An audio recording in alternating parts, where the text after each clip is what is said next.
And then this is Jazzy, who's head of DeFi products over at Ripple. She spoke at the XRPL Apex. I think we actually shared some of her stuff on past podcasts, but yeah, she's going to go into great details on basically both of them, what their relationship and what their collaboration is going to do for institutional DeFi.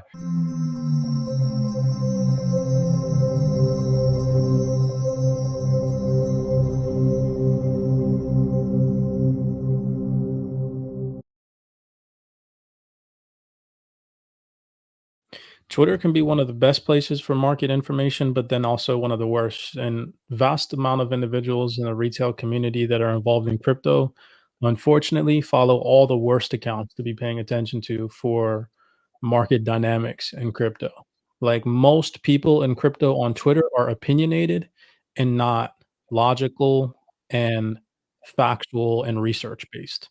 There's probably only like not even 50 solid Twitter accounts that are pumping out good, valuable resources, research, accurate information every single day via crypto influencers on Twitter. Most people are just dumping their opinions online. And when people come about those opinions and read them, that creates an emotional distraction and irrational decision making on your behalf because you start to gravitate towards those opinions because you don't know what the is going on, just like the influencers you're paying attention to don't know what is going on. And then that leads you to make irrational decisions and get wrecked in the market. I would encourage you all before myself and Mr. Aqua get started on these juicy ass call today that we're going to drop so many gems for you all to really take it upon yourself this market cycle and mature and start to educate yourself further on an exit strategy, why certain things in the market happen via pullbacks, pumps, why they're happening, what creates investor sentiment to, turn risk on, what creates investor sentiment to turn risk off. And here at CYPRX, we continuously and accurately try to warn you guys ahead of the curve. No bullish moon boy hype, no fear, uncertainty, and doubt, just accuracy on accuracy on accuracy week after week. So we'll start off with that.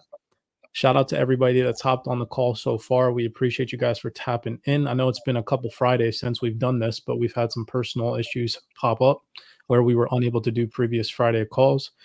In today's call, we're going to tap into the XRPL. We're going to be playing some video clips that barely have any views, that have never reached the mainstream masses, that are going largely unnoticed, giving you all some perspectives from some industry leading experts. Again, none of this information outside of the research that we're going to do. We're going to try to stay as least opinionated as possible. And more so, if we do draft an opinion, it'll be based off of what these larger organizations are saying, not based off of us just waking up in the morning and be like, oh, trillions of dollars are going to come into this space. We're going to try and attempt to show you guys that these large organizations, these institutions that run our world, are telling you all this behind the scenes. Primarily today, our focus is going to be on the XRPL. Shout out to you guys for tapping in. Almost 300 people on the call. Really do appreciate you all. We got some really juicy information for you guys today. We're going to be fixating on the XRPL, DeFi developments happening behind the scenes. Our primary focus for today, at least mine is, I know Mr. Aqua's going to touch on some different topics and things. My primary focus today is to get you guys to see that right now we have an advantage. Our advantage is that we can come into this space in the digital asset ecosystem and we can participate because we don't have regulatory restrictions like these financial institutions do. We're going to prove to you guys that, albeit there might be a certain level of institutions involved in this space, there is still a large percentage of financial institutions that are still sidelined and are waiting for regulatory clarity. We're going to factually prove that to be the case here in today's video breakdown. That means that we, as retail investors right now, are able to front run the banks. Not only are we able to front run the banks, but right now, through the utilization of DeFi, we are able to be our own banks. And a lot of people don't understand this because of the psyop that has been inflicted upon us as crypto investors over the past consecutive couple of years due to the bear market, the collapse of FTX, them making everybody so fearful in the market to the point where the only way you think you can achieve success in crypto is by hodling your digital assets in cold storage, which is 110% completely false. It is my personal opinion that these large organizations, they know the power of DeFi, which I'm going to show you today. They know that they can be earning 30% on their cash, which I'm going to show you today, that they are earning this type of yield on their digital assets, which I'm going to show you today, which should inevitably lead you to want to, at least at a minimum, start to educate yourself on DeFi and want to start to get invested in learning about how to take your digital assets, deploy them in DeFi protocols or on DeFi platforms to start earning yield in the now. I'm going to again show you guys today in video clips from institutional perspectives that they are the ones mentioning to you, if you choose to tap into the information that we have to provide today, that you have the capability right now to be your own bank, to earn yield on your assets, to take those yield bearing assets and pay for everyday common goods in the now, combating against the devaluation of your currency at a more rapid pace than we've ever seen in history, combating against inflation. Yet again, the vast amount of individuals have no idea that on digital assets like XRP, like USDC, like Arrow, and so many others out there, you could be earning right now instead of waiting around for some bull market cycle that, as of today, is clearly not coming. Yet, all of 2024, most of your favorite influencers have been telling you that this is to be the case. And it is because of their lack of understanding of the current market environment and their lack of education and their lack of their own ability to take it upon themselves to educate further. So, with that all in mind, if that sounds appetizing to you, do us a favor. If you're going to be watching this recording, smash that thumbs up button and subscribe. Don't forget to go follow Mr. Aqua on YouTube. He's been dropping some bangers lately. If you are my follower on Twitter, do Mr. Aqua a favor and go follow him on Twitter. If you're Mr. Aqua's follower, do me a favor. Come follow me on YouTube. Come follow me on Twitter. Let's jump in. I'm going to stop sharing screen. I'm going to let Mr. Aqua present his case first. Mr. Aqua, man, what's going on? I know I've been rapping, but how are you, bro? What's up? Man, I'm good. I'm just more and more, DeFi that I've been researching and coming across. And yeah, man, that's, crypto is all about DeFi, in my opinion. I was on my TikTok live yesterday and I was, telling people that every single chain is going to have DeFi options. Like DeFi plays a major role. It's not going anywhere. And yeah, what I want to share today is basically Ripple and Axelar on a podcast discussing a roadmap pretty much and what their collaboration basically entails. And their collaboration basically entails all of DeFi. So I got about 5 different segments that I want to share, and then we'll just go from there. But yeah, let's hear it from the horse's mouth themselves and see what they're talking about. So hold on one second here. I want to touch on something that you just said about how every chain is going to have a DeFi, solution. I personally think, it is my opinion, right now the space in DeFi, the mindset amongst average retail investors is so saturated. Most people think it's a scam, that you could take your digital assets, deploy them on a DeFi native, DEX, for example, or any type of protocol, lending, borrowing, so on and so forth, and earn. I have a firm belief that in the near future, 3, 4, 5 years from now, everybody will have this grand awakening and they will realize, like, oh crap, everybody's using DeFi. Like, if you're not using DeFi in the future, you're not going to thrive, in my personal opinion. Because if the person next to you is using DeFi and earning and you're not, right? That just, again, proves my point. The person next to you is going to be making way more money than you. And I think these protocols, these networks, these projects, they're all, just like you said, starting to realize this. For example, last bull market cycle back 2020, 2021, we didn't see a healthy DeFi ecosystem on the XRPL or Stellar or XDC, or relatively speaking, even HBAR. Although Hedera's ecosystem in the DeFi space is a lot more mature than Stellar or XCC or XRPL, but still, it wasn't as mature as it is today. That's all changing. And it's changing because, these developers, these individuals that are building out these projects, not only on those 4 particularly, but on all across the board, are realizing, like, dang, if we don't have a DeFi ecosystem, we're probably going to fall behind, Yeah. So, Yeah. Yeah. And DeFi is, why the institutions, or I think one of the main reasons why institutions are going to come in crypto. So who are these yeah, people listening to today? so I'm not too sure. I'm not too sure who Rudy is. I'm guessing he's just like the main host of this multi-chain nation. But this is James. He's BD at Interop Labs of Axelar. And then this is Jazzy, who's head of DeFi products over at Ripple. She spoke at the XRPL Apex. I think we actually shared some of her stuff on past podcasts. But yeah, she's going to go into great details on basically both of them, what their relationship and what their collaboration is going to do for institutional DeFi. And pay attention closely because Jazzy basically, you can tell that she's not sharing everything that she wants to share.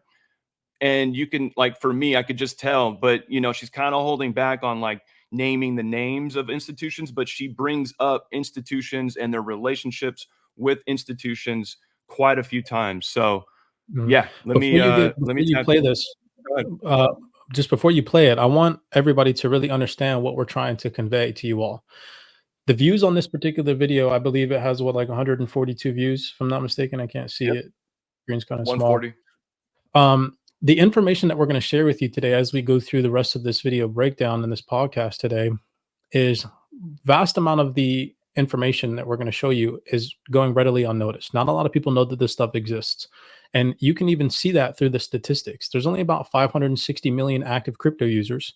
And as of, I believe it was the last statistic I read in April 2024, there was only 5 to 10 million active DeFi users, right? That number obviously, of course, fluctuates depending on market pumps and pullbacks.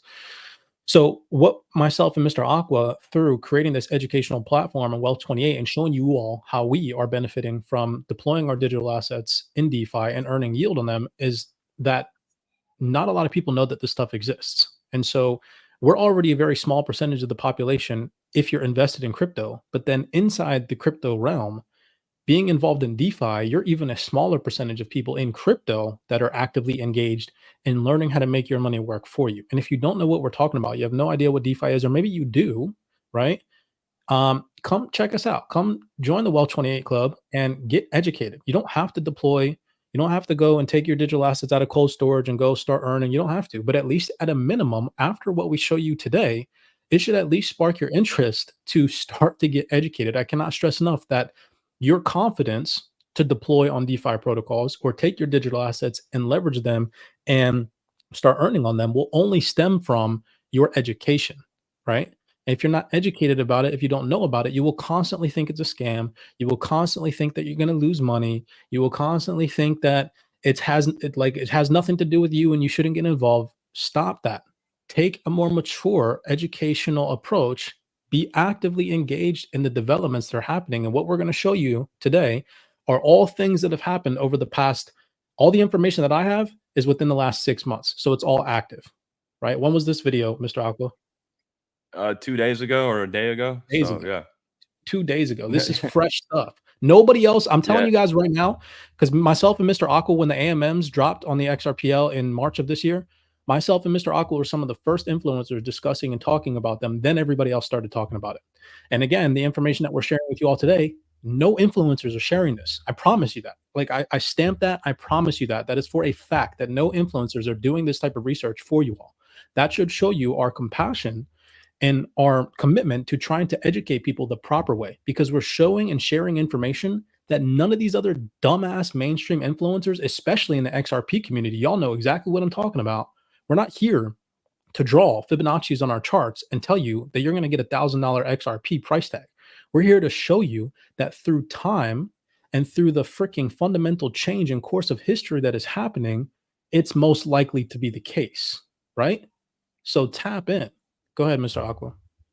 Yeah, facts. Well, yeah, let me share this first clip here. Basically, she's just going to touch on how they want to have best in class liquidity pools for the major, these big institutions. So let me go ahead and play this first clip here. So it's like a few minutes here. And I know there's a lot of interest in bringing what Ripple and XR are doing, their vision together in institutional DeFi. Can you get a little bit more into what are the key elements of your roadmap with Ripple's and XR's vision? Yeah, definitely. And just briefly on your point there, I mean, against popular conception, Ripple doesn't own the XRP ledger. And so we're one builder of many. And so there's other contributors, there's other projects all kind of working on this shared technology, which makes a really unique experience and more dynamic building experience than, full stack private chain. But yeah, overall, like I mentioned, Ripple as a company is very focused on transforming global finance by enabling, secure, scalable, compliant, decentralized financial infrastructure. And there's a couple key pieces in terms of actually enabling institutional grade finance. And I think the first and foremost, which ties into our partnership with Axelar, is security. So that's probably the number one item that any institution is not going to compromise on. We have to really meet them where they are in terms of very robust ironclad security, which led to our decision to partner with Axelar when it comes to solving for interoperability needs. Second one is usability. So, wallets, infrastructure, protocols, they have to be accessible and also have a good user experience. And so, working with Axelar, having connectivity to so many different chains and working with applications built on top of Axelar really ties into that accessibility and usability element. And the last I'll flag is value. So how can we create value both for native assets as well as real world assets, and how can DeFi protocols help to unlock those? One example I'm particularly excited about is the Squid protocol built on top of Axelar. That ties into interoperability, but also value. How do we ensure that institutions have access to best in class liquidity by being able to tap into liquidity across all of blockchain, and also really great UX in the process, so they don't have to build their own tech or go to 8 different dexes in order to make a trade. Axelar, Squid, and XRPL together, just bring that all to the user in one nice package. So as you heard her, they're majorly hyper focused on institutional DeFi. It's almost like they don't even care about retail DeFi. It's like if institutions are coming, the retail herd will end up following. But yeah, go ahead. I know you have something to say, Cypress. Just what I like about what she said, and what a lot of people from the retail side of things don't understand, and that's what kind of gets people so down when there's a lack of price appreciation on the digital asset XRP. And remember, I'm not an XRP maxi. I've been holding XRP since 2017, and it's one of my biggest bags. But if it doesn't perform well, guess what? I'm diversified. But what people don't understand is that right now, financial institutions are hindered, and they're hindered by a multitude of different things. It's not just regulatory compliance. Like Jazzy said, she mentioned security. Right now, the crypto ecosystem, albeit security is improving, it's not secure enough for financial institutions to trust all of their clients' funds. It's just not. Right? Not yet, at least. And that's going to happen and mature over time. And you can clearly see participants like Ripple are fixated on that. So that's, again, an organization, in my personal opinion, out of many others that are also doing the same, that is going to most likely survive long term. She also mentioned user experience.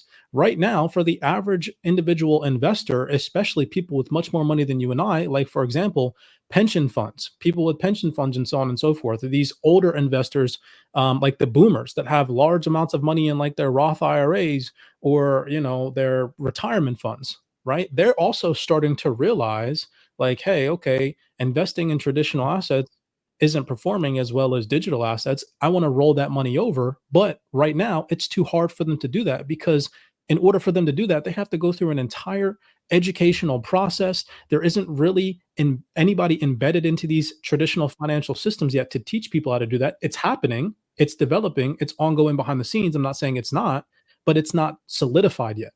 And so the user experience isn't really there yet. It's maturing, it's becoming easier for people to understand, right? Instead of going through 20 YouTube videos on the internet and losing thousands of dollars before you get a grip, which is the environment now, it's starting to get to a point where it's becoming a lot easier for everyday average individuals to understand crypto and DeFi. And as that matures, we will see more money come in, right? And that's another thing that Jazzy touched on, that they're fixated on, is making the user experience seamless, okay? And then last thing she mentioned, value. There has to be a value proposition. These financial institutions are greed-bearing institutions, just like you and us. They're profit driven. So how are they going to make money? How are they going to benefit from that, or this transformation? And that's another thing that's happening. So everybody's so fixated on when regulation. It's not just regulation that's going to bring financial institutions. It's a whole stack of things. And that's why this is taking time. That's why the immature investor thinks that this is going to happen overnight, And the mature investor understands that this is the long drawn out process that is going to develop over the next couple of years. And that's just a fact. If you can't come to terms with that, you're ignorant. And you're ignorant most likely because of the lack of research that you've done. Clearly, it's evident. Only 140 views on videos like this, right? That's real. That's real. Yeah, let me show this next segment right here. Basically talking about the EVM sidechain goals here. So this is pretty powerful as well, I thought. So hold on one second here. So Jazzy, I mean, with Ripple alongside XRLP in the community, bringing smart contracts, and then Ripple alongside PeerSys, you know, that will bring EVM sidechains. Between those, like, what is the end goal? Can you go a little bit more into detail of both? Sure. Yeah. So I guess backing up a little bit, the XRP ledger was not built as a Turing complete blockchain. It doesn't have full smart contract programmability, but it can do a lot of the things that smart contract based chains do. It just happens at the protocol level. So the most powerful features of the XRP ledger, like on-chain payments, like tokenization, trading on the decentralized exchange, all of those exist at the protocol layer, which we think has a lot of advantages in terms of performance, security, liquidity aggregation. So from my perspective, I won't speak for every builder on the ledger, but I actually prefer that, you know, the XRPL DEX is protocol based as opposed to smart contract based. That being said, you know, obviously there's advantages in terms of innovation and in terms of accessibility to have a Turing complete blockchain. We also can't deny the maturity of the Ethereum ecosystem in terms of the number of applications that are already built out. And a lot of these projects, understandably, would rather continue to build on their tech stack than completely start over on another chain. And what we ultimately care about is innovation, progress, improvement and adoption of blockchain technology. And so we want those developers and those projects to have a home within the XRPL ecosystem, even if it's not directly on XRPL mainnet. And so by building on the EVM sidechain, it's sort of best of both worlds. They can deploy their contracts that they've already built and benefit from the security, the longevity of the XRPL, you know, mainnet, as well as the regulatory clarity of the native asset XRP, which will also be the native asset of the EVM sidechain as well, bridged over through Axelar. So we're pretty excited about this. There's a lot of synergies. You know, one last piece I'll mention that I think will be really powerful is, you know, for applications that are building new contracts, not just redeploying old ones, there's also the opportunity for them to build in a very cross-chain manner and leverage Axelar's general message passing to call those smart contracts without having to manually bridge assets themselves. So this will be a big improvement for user experience and usability of blockchain technology for the user himself, which is another big advantage from my perspective. So yeah, more powerful stuff. I mean, they know who the big head honcho is right now in DeFi, and it's Ethereum. So, you know, I love that you capitalize on that, bro. I literally wrote that down on my notes, bro. It's hilarious because remember, we were one of the only people telling people, like, a couple months ago back when the AMM feature dropped on the XRPL, we said, listen, y'all understand how big of an opportunity XRP is without institutions and just with this DeFi ecosystem that they're building alone. Like, even if just the DeFi ecosystem alone is the only thing that thrives on XRPL in the near future, it's massive. Right? She capitalized by saying that they can't deny Ethereum's DeFi ecosystem. We've been stressing that you can literally go to DeFi Llama right now and you can see billions of dollars locked on the Ethereum network compared to the XRPL. It's only like, I don't even think we've hit 500 million yet or anything like that, right? What are we at? We're probably not even at 100 million, honest to God, on the XRPL right now, right? Nah. We'll look at it in a second. Nah. It's definitely not a billion. So just like, even just understanding that we haven't even hit $1 billion of TVL locked on the XRPL is just a massive opportunity right there. And there's 50 some odd billion or some, maybe even more than that, locked on Ethereum. I don't know off the top of my head. Maybe it's like 60 billion or something like that. But imagine when the XRPL has $60 billion of TVL locked, right? That's, I mean, I don't even know how to explain to people the opportunity at hand, regardless of, you know, XRP being utilized as a bridge asset or whatever people think it's going to be used for in the future. I know there's a whole bunch of debates. It's like, dude, just the DeFi ecosystem alone makes me excited about holding the digital asset, not because of the price appreciation, but because I know that all the XRP that I've been accumulating over the past, since 2017, couple of years, I'm going to be able to take and utilize in the future to earn yield. A lot of people are so fixated on the price appreciation of XRP, like, oh, XRP is going to go to $1,000. I'm going to become a multi-millionaire, right? So you mean you're going to sell your XRP in the digital future that we're headed into for fiat currency or for US dollars, which is depreciating at a rapid pace, and think that you're going to be successful, what kind of sense does that make? No, no, no, no, no. The mature, the smart people, because I'm connected with a lot of mature, smart people, especially in the banking system. And what they're telling me is you could literally create your own crypto native bank in the future. If XRP really does hit $1,000, right? I mean, you could take your XRP, if it's worth $1,000 US, deploy that onto a DeFi ecosystem or onto the XRPL, maybe a DEX or whatever it is. Maybe there's lending, maybe there's borrowing, whatever it is in the future that they come about, and you can earn. Why would you want to sell that XRP?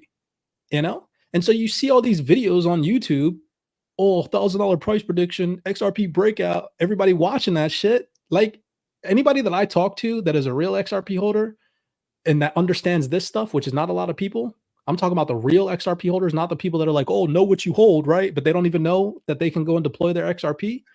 We're not selling our XRP because we know that we can take it in the future, or even in the now. You don't have to wait for the future. You can do this now. You can deploy it on a DEX in a liquidity pool. As an example, she used big words. She used liquidity aggregation. Most people don't even know that terminology, right? Yeah. And you can take your XRP and you can earn on it. So why on earth would you want to sell it, regardless if it's worth $1, 50 cents, $1,000? It's the power of the digital asset itself, not the fiat value that's behind it. And so many people are fixated on the fiat value behind it that they are distracted from what's really about to happen. It's mind blowing, bro. Yeah, bro. I mean, lending and borrowing, whatever project comes for lending and borrowing on the XRPL, I'm just going to say, not financial advice, but that's going to be most likely a sleeper. Because look at Aave.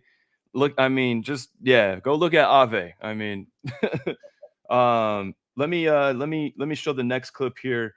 This one is this guy James. He says some interesting stuff here. So let me just get us here, and then we can share our thoughts on what he says here. So hold on one second. For the record, while you're finding that out, I don't want anybody to think I'm not going to sell some of my XRP. I will, at least at a minimum in the future, if we ever see like new all-time highs or a new price discovery, I will probably sell out at least my initial investment. So that way it makes my investment risk-free, right? I don't want anybody to think I'm not going to be taking profit the next bull market cycle. But if you don't understand how in the future you're going to be able to take all the digital assets that you're accumulating now and use them to earn in this new digital infrastructure and this DeFi ecosystem that a lot of these projects are creating right now, you're not doing enough research. Like, trust and believe, a lot of people are actually going to make a very significant portion of money in this next bull run, believe it or not.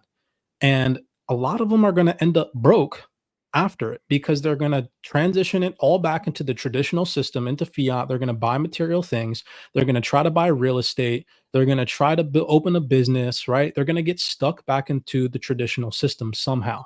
You should be taking it upon yourself to figure out how you can integrate into this new digitally native system, which is the way that everything is migrating in the future. So that way you don't get left behind. And through the utilization and the power of DeFi, that is going to be one of the many ways that you're going to be able to keep pace with everything that these financial institutions are doing, which again, we're going to show you in today's video breakdown, they are doing for a fact, right?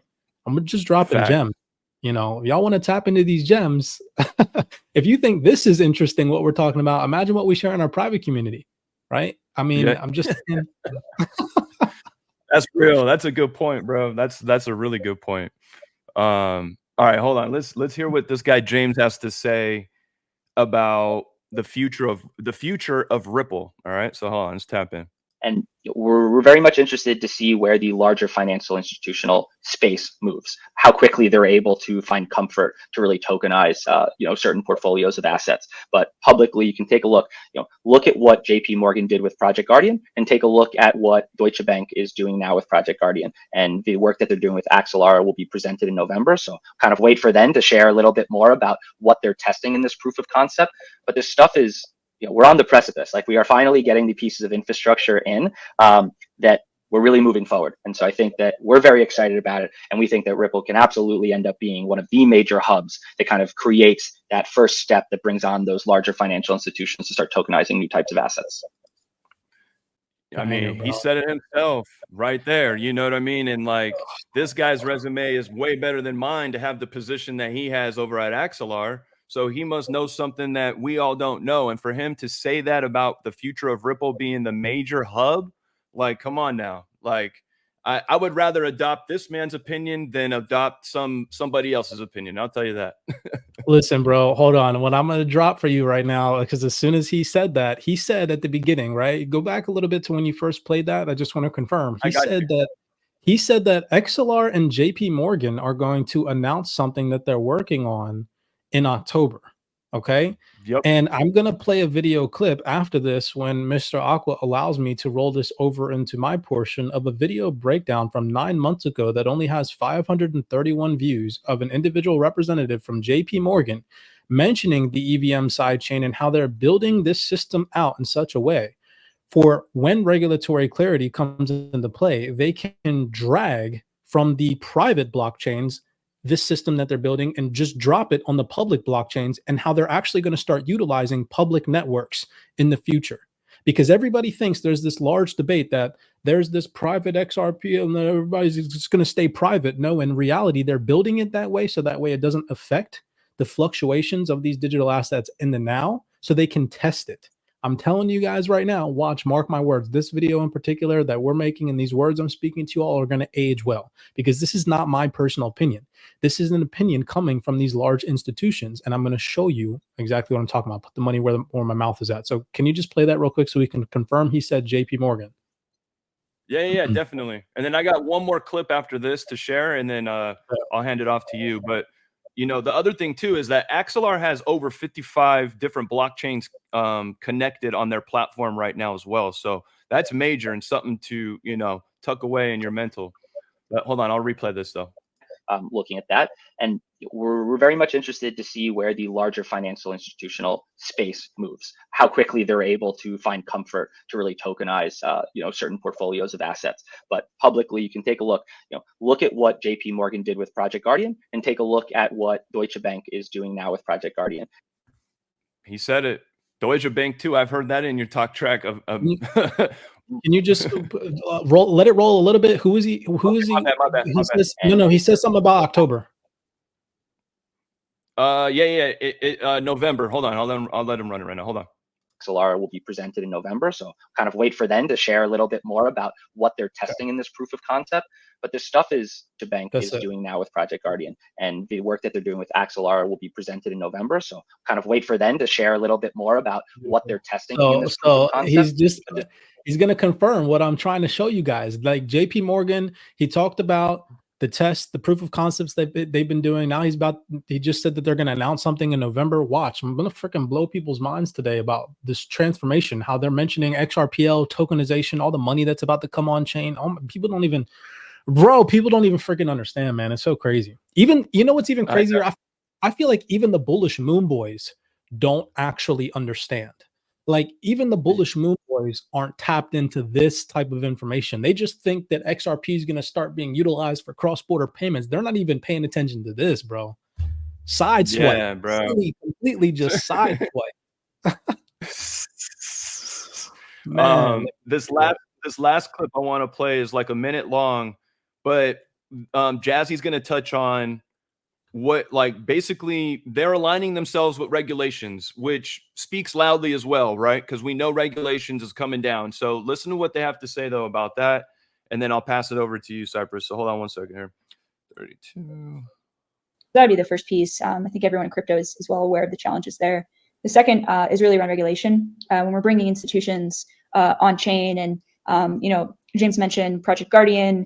You know, when you have projects like this that's taking either real world assets or native crypto assets and leveraging the power of the different crypto-based protocols, we have to keep in mind that there is somewhat of a braking mechanism there, or sort of a speed limit there, which is, you know, has regulatory clarity caught up.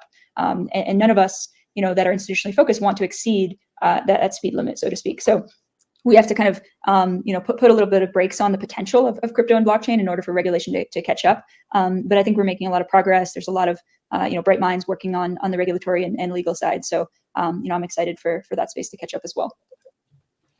So you heard it from the horse's mouth herself.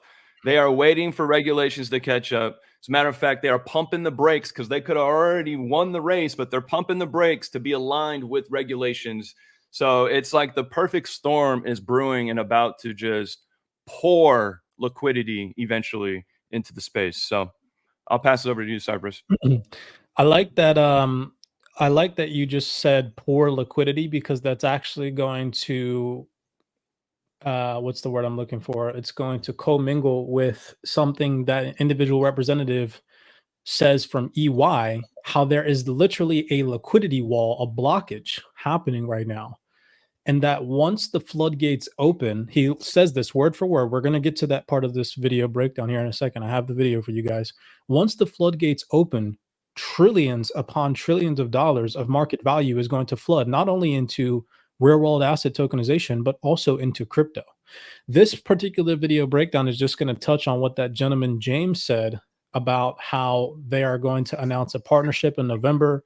He stressed and talked about JP Morgan. He talked about DeFi. He talked about tokenization on the XRPL.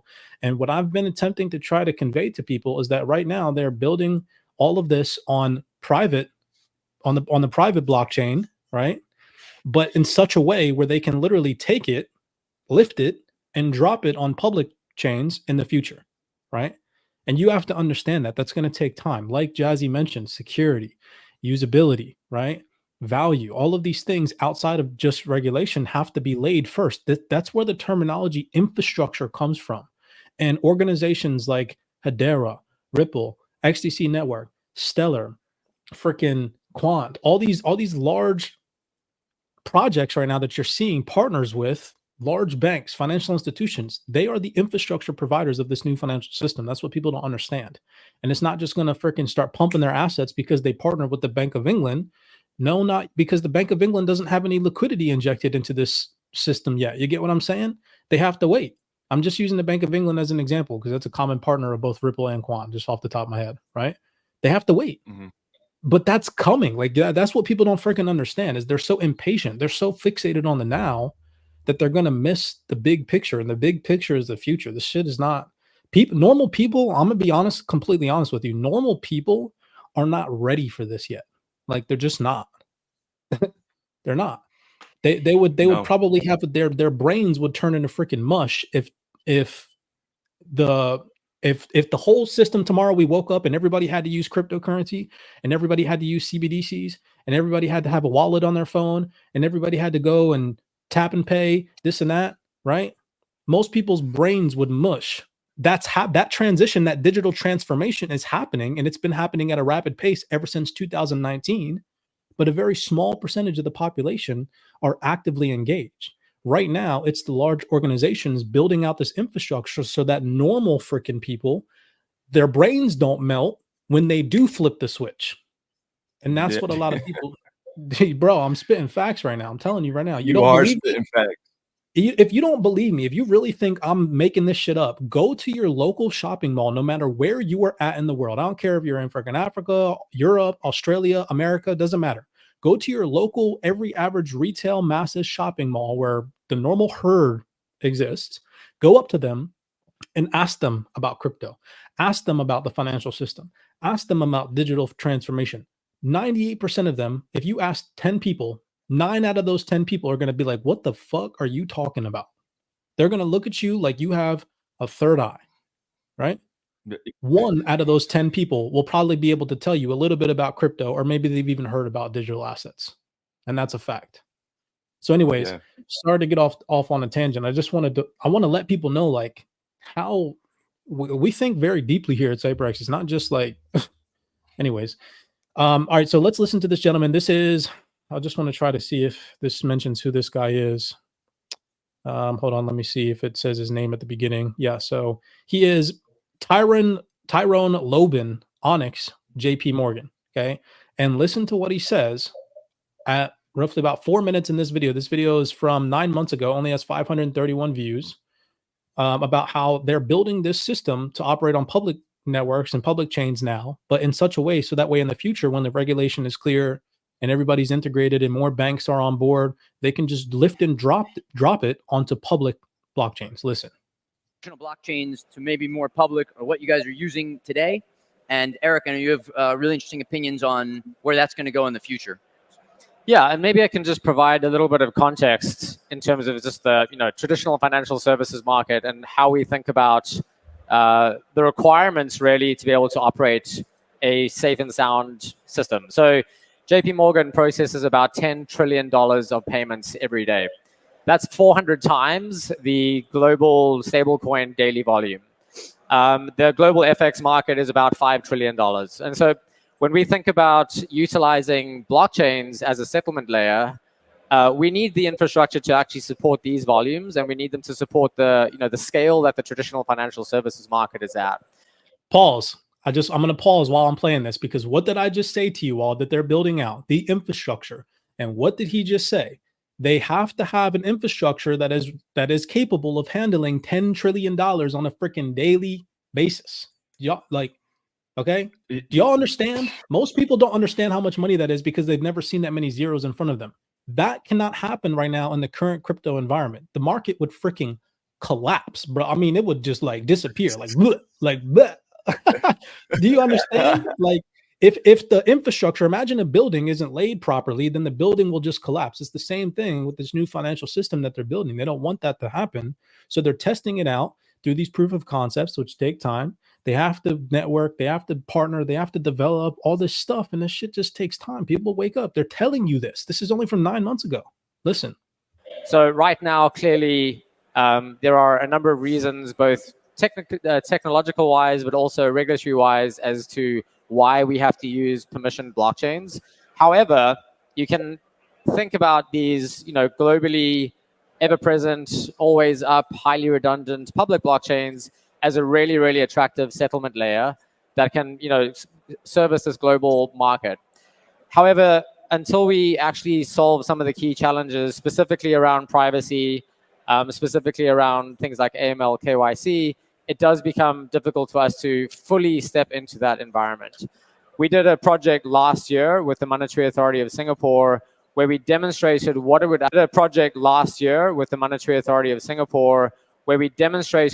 actually look like for a regulated institution like ourselves to utilize public DeFi protocols, to utilize public blockchains. And very clearly there were lots of very insightful learnings for us. The transparency that you get around DeFi. I'll pause again right there. I fucking told people that they have been testing DeFi. You just heard it from the horse's mouth. They have been testing. That is 110% confirmation that these financial institutions know about DeFi. And I've been trying to tell people that. That is why you should educate. That's why we created Wealth 28. So that way you know about DeFi as well. We literally created an A to Z course on how to DeFi, right? How to DeFi, what it is, how to get involved if you want to, right? How to protect yourself, how to mitigate permanent loss. Like, what the fuck do you think financial institutions are doing right now? They just told y'all, people, come on now, right? This is not some game. And so for all the people that think this is some game, like, you got to wake up and understand the level of maturity. If you really want to be successful in this space, you got to follow the money. Let's continue the video. So far he talked about infrastructure needed to be laid. He's now talking about how they tested DeFi. So we've confirmed these things now. And now listen to him say that they built this system in such a way where they're word for word, he says, lift and drop. Listen. DeFi pools, for example, the ability to have anytime price discovery, through a DeFi protocol, very, very important and interesting. Also the lower cost.